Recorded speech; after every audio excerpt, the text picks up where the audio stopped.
ఏవండి, ఇలా అప్పులు చేసి జూలీ పెళ్లి చేయాలంటారా? వేరే దారి? పెళ్లి కొన్నాళ్ళు ఆగి చేస్తే ఏంటి? వద్దొద్దు. ఆ మహాతల్లి ఏ రోజైతే నా ఇంట్లో అడుగు పెట్టిందో ఆ రోజు నుంచి నాకు మనశ్శాంతి లేకుండా పోయింది.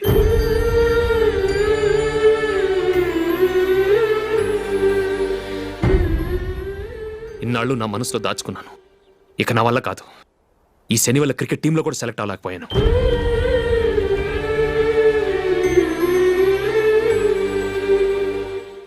ముందది ఇల్లు వదిలి వెళ్ళిపోతే కానీ పేడ వదలదు.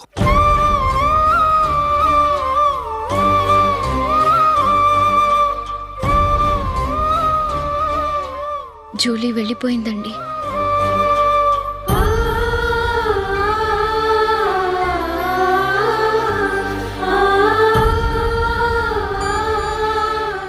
ఏవండి, మీరు బాధపడుతూ జూలీని బాధపడుతూ ఈ పెళ్లి చేయటం అవసరం అంటారా?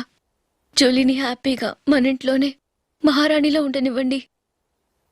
ఏం చేయను? జూలీ అతన్ని ఆశపడింది. ఆమె సంతోషం కోసం నేను బాధపడినా పర్వాలేదు. జూలీ ఆశ నెరవేరాలి.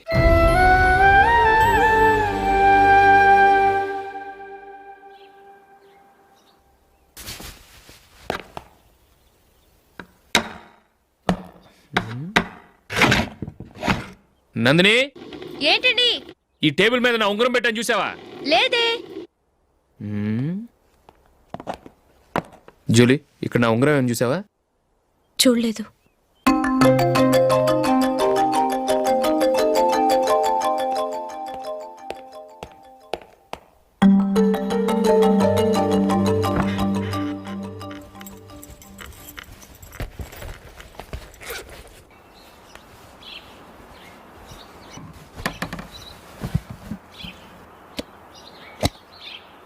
అయ్యో, సర్ఫ్ అయిపోయింది.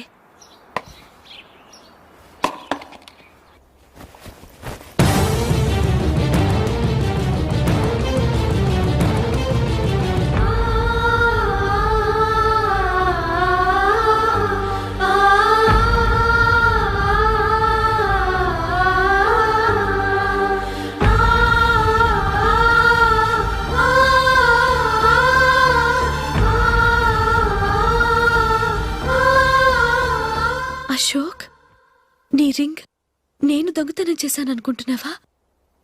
నేనంత నీచానికి దిగజారలేదు అశోక్. అది కాదు, నువ్వు పొరపాటును తీసి ఎక్కడన్నా పెట్టావని. నో, ఇంకేం చెప్పకు. నన్ను దొంగం చేశావు. చాలా సంతోషం.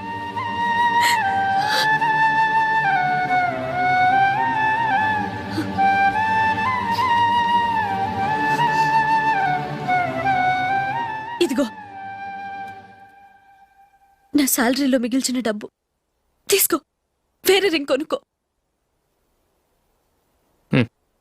లైఫ్లో ఎన్నో మిస్ చేసుకున్నాను. ఆఫ్టర్ ఆల్ రింగు పోతే పోయింది.